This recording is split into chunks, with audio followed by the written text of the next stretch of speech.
इस वीडियो में आगे बढ़ने से पहले आपको सूचित किया जाता है कि सभी टॉपिक्स को ध्यानपूर्वक समझें और स्क्रीनशॉट लेते रहें अगर आप साइंस स्टूडेंट हैं तो।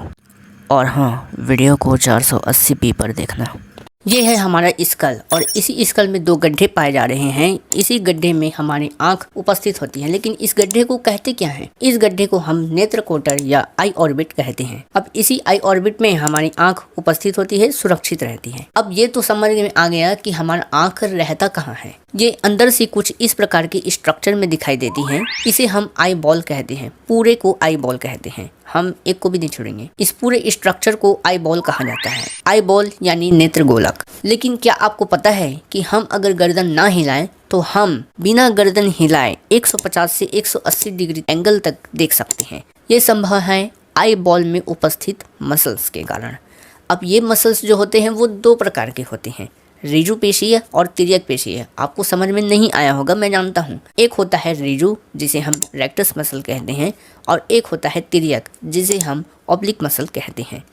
अब रेक्टस मसल जो होता है वह 4 प्रकार का होता है, जो कुछ इस प्रकार का दिखाई देता है, जिसमें आपको 4 प्रकार के पेशी दिखाई दे रहे होंगे, ऊपर से नीचे और दाएं से बाएं में। ठीक है, सबसे पहला है बाह्य ऋजु पेशीय, दूसरा है अंतः ऋजु पेशीय, तीसरा है उत्तर ऋजु पेशीय और चौथा है अधो ऋजु पेशीय। बाह्य ऋजु पेशीय को हम एक्सटर्नल रेक्टस मसल भी कहते हैं, अंतः ऋजु पेशीय को इंटरनल रेक्टस मसल, उत्तर को सुपेरियर और अधो को इंफेरियर रेक्टस मसल कहते हैं। तो ये ऊपर नीचे दाएं बाएं जगहों में उपस्थित होते हैं आई बॉल के। ठीक है, ये हमें ऊपर नीचे दाएं बाएं देखने में मदद करते हैं ये मसल्स। ये तो आपको समझ में आ गया। लेकिन अब है तिर्यक पेशी। तिर्यक पेशी मतलब तिर्यक गुणा। अब तिर्यक गुणा मतलब आपने मैथ्स में पढ़ा भी होगा, तिर्यक गुणा, क्रॉस मल्टीप्लिकेशन। तिर्यक का अर्थ हम समझ सकते हैं टेढ़ा। ऑब्लिक मसल जो होते हैं वह 2 प्रकार के होते हैं। कौन कौन से होते हैं? उत्तर तिर्यक पेशी और अधो तिर्यक पेशी। उत्तर तिर्यक पेशी को सुपेरियर ऑब्लिक मसल भी बोलते हैं, अधो तिर्यक पेशी को इंफीरियर ऑब्लिक मसल बोलते हैं। ध्यान से समझिएगा, इनका कार्य है टेढ़े देखना। अब ऊपर देख रहे हैं, नीचे देख रहे हैं, दायां बायां तो कोई दिक्कत नहीं है, लेकिन जब टेढ़े देख रहे हैं ऐसे, मतलब ऊपर भी नहीं और दायां भी नहीं, ऐसे टेढ़ा देख रहे हैं, फिर ऐसे टेढ़ा, ऐसे ऐसे, इन दिशाओं में देखने के लिए ये मसल्स हमारी मदद करती हैं। मैं एक बात बता दूं आपको लग रहा होगा कि ये मसल्स के बारे में क्यों बता रहा है। मैं बता रहा हूँ क्योंकि ये इन्फॉर्मेशन है, आपको पता होना चाहिए, थोड़ी बहुत तो जानकारी होनी चाहिए ना। अगर मैं आपको बोलूँ कि जब हम प्याज काटते हैं तो हमारी आँख से आंसू निकलते हैं, पर ये आंसू बनते कैसे हैं? लेकिन प्याज में ऐसी क्या चीज़ होती है जिससे हमारी आंखों में आंसू आने लग जाते हैं? तो देखिए, जब हम प्याज को काटते हैं तो उसकी कोशिका टूट जाती है और एक पदार्थ स्रावित करती है जिसे प्रोपेनोथिलियम एस ऑक्साइड कहते हैं। ये प्रोपेनोथिलियम एस ऑक्साइड हमारी आंखों में लगती है और जलन उत्पन्न करती है। इस जलन से बचाने के लिए हमारी आंख से आंसू निकलने लगते हैं। हमारी जो पलकें होती है वह विंडशील की तरह कार्य करती हैं। कार में जो विंडशील्ड लगा होता है जो पानी से साफ करने का कार्य करता है, उसी प्रकार हमारी जो पलकें होती है वह हमारे आंख को धो देती है, साफ कर देती है एक प्रकार से। अब आप इस पिक्चर में देख सकते हैं कि आपको छोटा सा एक छेद दिखाई दे रहा होगा। ये छोटा सा छेद जो होता है वह आंख के कोने में उपस्थित होता है। एक ही नहीं होता है, ये 2 होते हैं, एक ऊपर होता है और एक नीचे होता है। इस पिक्चर में आपको सिर्फ नीचे वाले ही दिखाई दे रहे हैं। अब देखिए, यहाँ पास जो 2 छेद होती हैं वह लैक्रिमल कैनालिकुली है। लैक्रिमल कैनालिकुली क्या है, उसको समझने से पहले आपको सबसे पहले समझना होगा कि हमारे आंख से लैक्रिमल ग्लैंड द्वारा आंसू निकलते हैं और ये आंसू जो होते हैं, अश्रु जो होते हैं, वह हमारे आंख में फैल जाते हैं। उसके बाद थोड़ी बहुत जो अश्रु होती है वह इन्हीं छेदों के द्वारा हमारी नाक में भी जाने लगती है। तो यहाँ पास क्या होता है, लैक्रिमल डक्ट से होते हुए यह हमारी आंख में पहुंच जाता है। अब हमारी आंख में पहुंचने के बाद पलकों को जितना फैलाना होता है वो तो अपना फैला लेता है, लेकिन थोड़ा बहुत जो बचा होता है वह यहाँ से गिर जाता है और थोड़ा बहुत जो और बचा होता है वो नाक में बहता है। लेकिन उसके पहले वह ये दोनों छेद में जाता है और इस दोनों छेद को हम क्या कहते हैं? लैक्रिमल कैनालिकुली कहते हैं। लैक्रिमल कैनालिकुली से होते हुए यह लैक्रिमल सैक में जाता है। लैक्रिमल सैक से यह नासोलैक्रिमल डक्ट में पहुंचता है और वहां से वह नासावेश्म में पहुंच जाता है, मतलब हमारे नाक में पहुंच जाता है।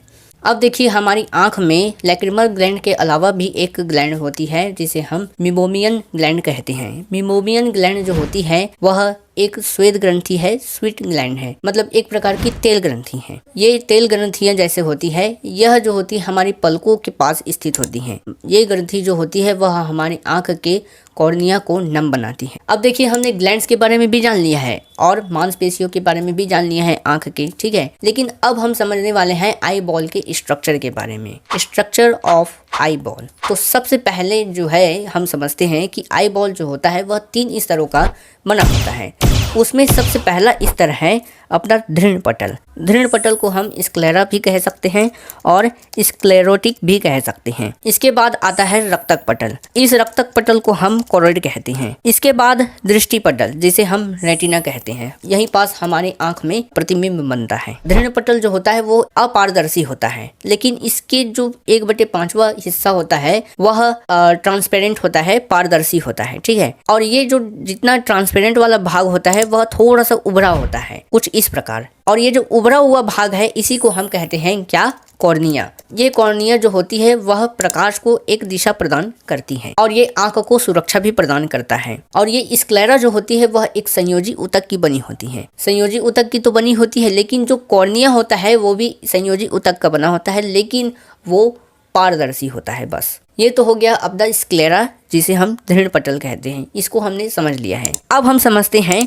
कोरोइड। कोरोइड जो होता है वह स्क्लेरा और रेटिना के बीच में पाया जाता है। ये जो होता है वह पोषक पदार्थों को आंख तक पहुंचाने का भी कार्य करता है और जितने भी पोषक तत्व है जो आंख के लिए बहुत महत्वपूर्ण होते हैं उसको यह पोषित करता है। आइरिस जो होता है वह कोरोइड से ही सटा हुआ होता है। इस आइरिस के बीच में एक छेद पाया जाता है जिसे हम प्यूपिल कहते हैं या पुतली कहते हैं। प्रकाश जो है वह आइरिस से होते हुए नहीं जाता है, प्यूपिल से होते हुए जाता है। प्यूपिल से होते हुए वह रेटिना में पहुंचता है और प्रतिबिंब बनाता है। लेकिन यहाँ पर ध्यान देने वाली बात यह है कि आइरिस में ऐसा क्या है जो उस पुतली को छोटा या बड़ा कर रहा है, आपको ध्यान से समझना है। आइरिस में 2 प्रकार के कोशिका पाए जाते हैं। सबसे पहला है रेडियल डायलेटरी। रेडियल डायलेटरी जो होता है वह प्यूपिल को बड़ा करने का काम करता है और सर्कुलर स्पिंटर जो होता है वह प्यूपिल को छोटा करने का कार्य करता है, जिससे प्रकाश जो है वह कम मात्रा में जाते हैं। अब देखिए कभी कभी क्या होता है कि हम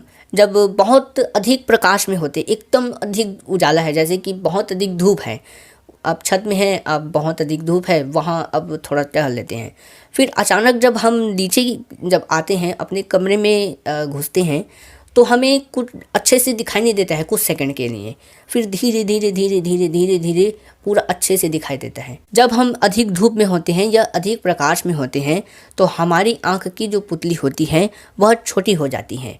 सर्कुलर स्पिंटर है वो उसे छोटा कर देता है ताकि कम प्रकाश अंदर जाए। ज़्यादा प्रकाश अंदर जाएगा तो हमारा आँख का नुकसान हो जाएगा, है ना।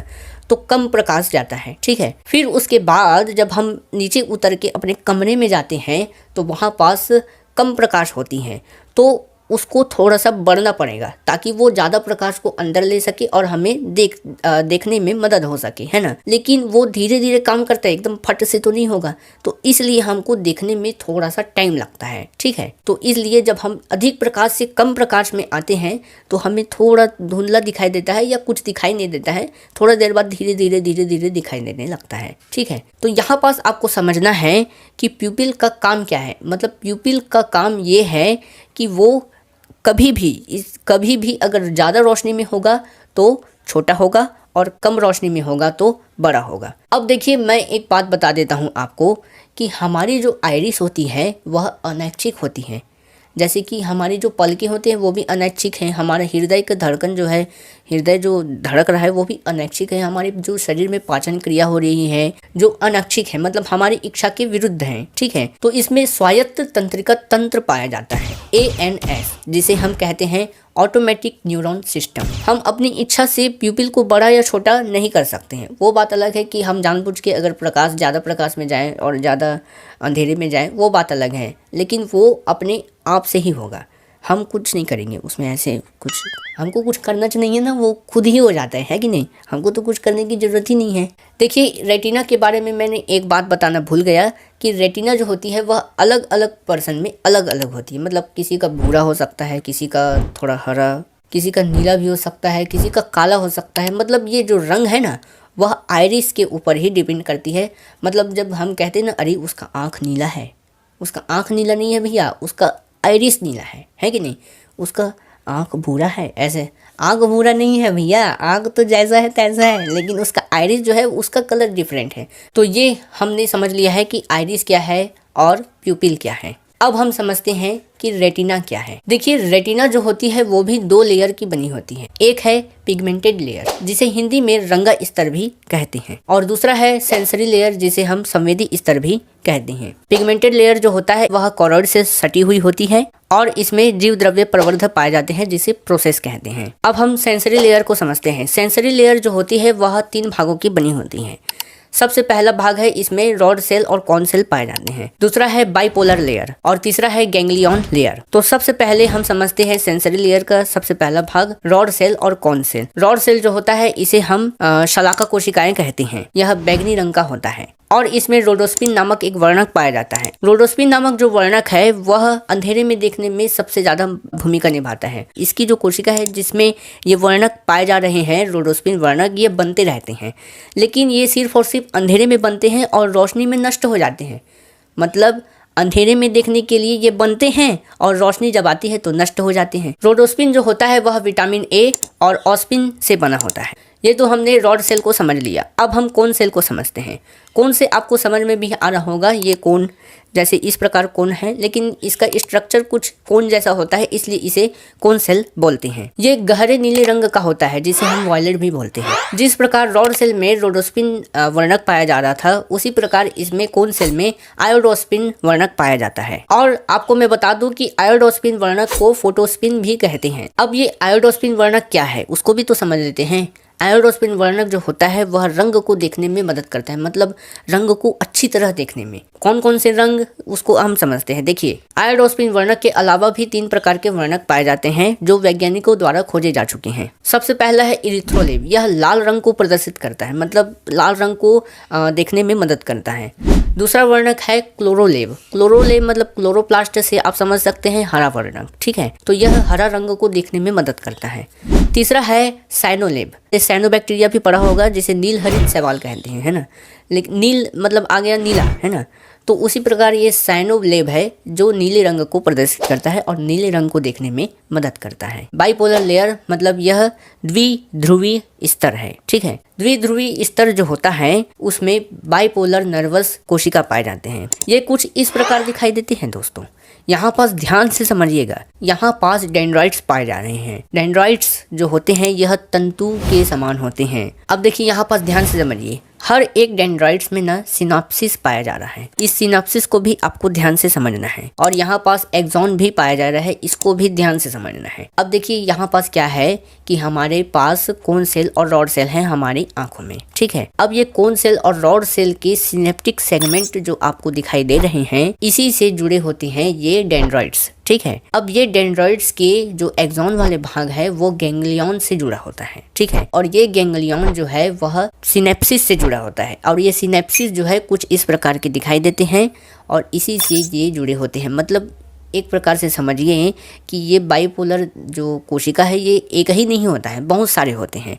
और ये बहुत सारे बाइपोलर नर्वस कोशिका से जुड़े होते हैं। तो ये आपने ध्यान से समझा होगा कि नहीं समझा होगा ये तो मुझे पता नहीं है, लेकिन आप इसे एक बार फिर से देखेंगे ना तो आपको एकदम अच्छे से समझ में आ जाएगा, ठीक। अब हम तीसरे भाग की ओर बढ़ते हैं, जिसे गैंग्लियोनिक स्तर बोलते हैं, गैंग्लियोनिक लेयर बोलते हैं, ठीक है। ये गैंग्लियोनिक लेयर जो होता है वह ब्रेन से कनेक्ट होता है। अब ब्रेन से किस प्रकार कनेक्ट होता है उसको हम समझते हैं। आप सबसे पहले ये वाला स्ट्रक्चर देखिए जो बुक से लिया गया है, इसमें आपको अच्छे से समझ में आएगा। तो सबसे पहले आप देख सकते हैं कि यहाँ पास गैंग्लियोनिक सेल है। गैंग्लियोनिक सेल जो होता है वह एक नर्वस ऑफ ऑप्टिक नर्व दिख रहा होगा, यहाँ पास से जुड़ा होता है। अब वो किस प्रकार जुड़ा होता है उसको भी देखिए। थोड़ा सा हम जब ऊपर देखेंगे तो यहाँ पास आपको दिख रहा होगा बाइपोलर नर्वस सेल दिख रहा है, ठीक है। और ये जो होता है वह बाइपोलर नर्वस से डेंड्राइट्स द्वारा जुड़ा होता है। और ये डेंड्राइट्स जो है वह ऑप्टिक नर्व मतलब दृष्टि तंत्रिका जिसे बोलते हैं उससे जुड़ा रहता है। अब ये जो ऑप्टिक नर्व है जिसे दृष्टि तंत्रिका बोल रहे हैं, ये दृष्टि तंत्रिका जो होती है वह हमारी डायनोसेफेलॉन से जुड़ी होती है, जो एक मस्तिष्क का भाग है। यह हाइपोथैलेमस और थैलेमस से बना होता है। अब देखिए यहाँ पर समझिए कि ये जो बाइपोलर नर्वस हैं और ये कोन सेल हैं, ये क्या कर रहे हैं, प्रकाश को ग्रहण करके इलेक्ट्रिक सिग्नल में कन्वर्ट कर रहे हैं। ठीक है, ये इलेक्ट्रिक सिग्नल जो है इसी बाइपोलर नर्वस सेल के द्वारा होते हुए हमारे डायनोसेफेलॉन ब्रेन में, मतलब ब्रेन के इस वाले भाग में पहुंच जाता है। तो डायनोसेफेलॉन एक ऐसा भाग है जहां जितने भी ये इलेक्ट्रिक सिग्नल हैं वह वहां पहुंचते हैं और हमें देखने में मदद करते हैं। अब हम उस भाग में आ गए हैं जिसमें हम लेंस को समझने वाले हैं।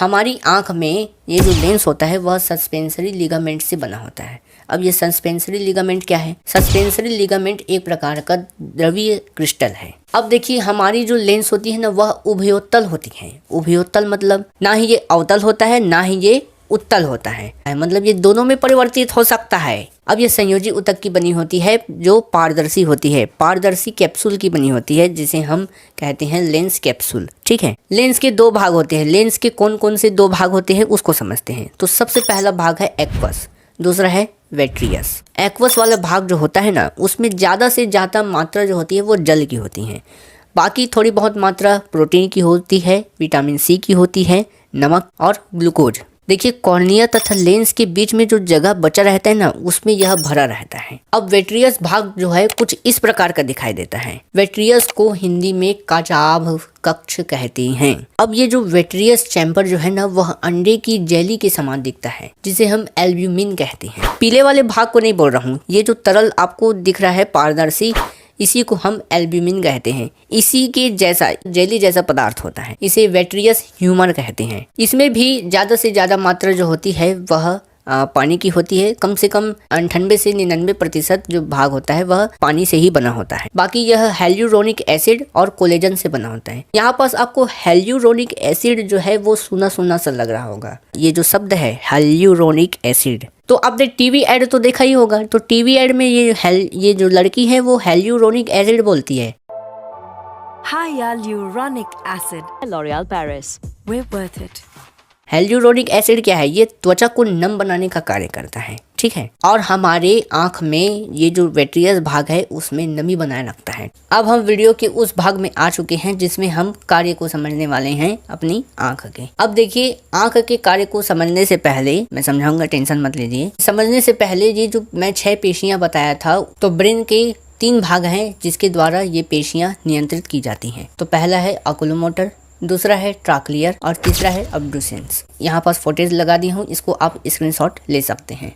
अब हम कार्य की ओर प्रस्थान करते हैं। देखिए हमारा जो आँख है वह कैमरे के समान कार्य करता है और कैमरे का जो डायफ्राम है वह हमारे आँख के आइरिस के जैसा होता है, हमारे प्यूपिल को छोटा या बड़ा करने का काम करता है। अब ये जो प्रकाश है वह किसी वस्तु से टकराकर हमारी आँख में पड़ी है, ठीक है ना, तो ये हमारी आँख में एक प्रतिबिंब बनाएगा जो रेटिना में जाकर उल्टा बनेगा। अगर कोई वस्तु एकदम ज़्यादा दूर है और जिसे हमें देखना है, मतलब एकदम भी ज़्यादा नहीं, एकदम ज़्यादा दूर रहेगा तो फिर दिखेगा भी नहीं, है ना। जैसे कि मान लेते हैं कि हमारी जो आँख है वह आसमान में एरोप्लेन को देख रही है, ठीक है। अब वो थोड़ा दूर है, तो उसमें क्या होगा कि हमारी जो लेंस है वह चपटी हो जाएगी। और चपटी कैसे होगी वो भी मैं बताऊँगा, ठीक है। हमारी लेंस चपटी हो जाएगी जिसे कहते हैं अवतल लेंस। जैसे अवतल लेंस होता है ना, उसी प्रकार के आकार में अपने आप को ढाल लेगी, जिससे फोकस दूरी जो है वह बढ़ जाती है। फोकल लेंथ जिसे बोलते हैं वह बढ़ जाता है, जिससे हमें देखने में बहुत ज़्यादा आसानी होती है। वैसे वहाँ नहीं है लेकिन यहाँ पास आपको दिख रहा होगा, ठीक है।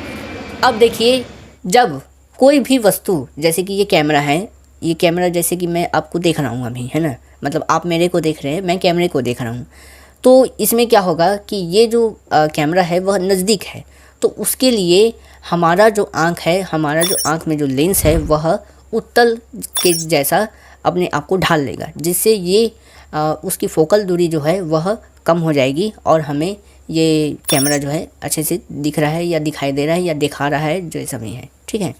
तो ये आपको थोड़ा समझ में आ गया होगा।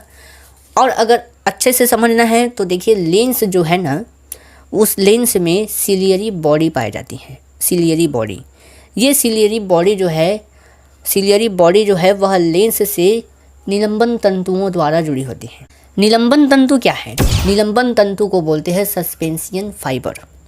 ये सस्पेंशियन फाइबर्स जो होते हैं वह लेंस से और सिलियरी बॉडी से जुड़े होते हैं। अब ये आकार कैसे ढलता है, तो ये सिलियरी बॉडी के खिंचाव से ढलता है।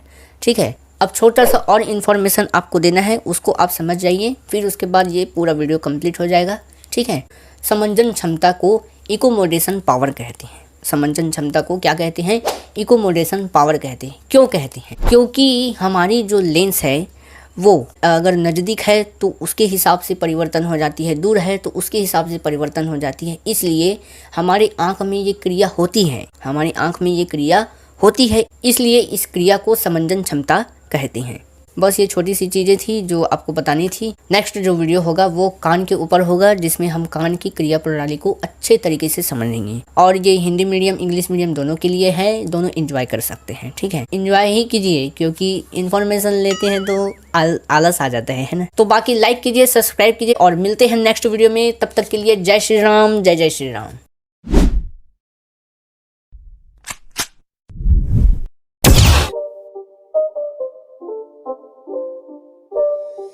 It's not a game, it's a rich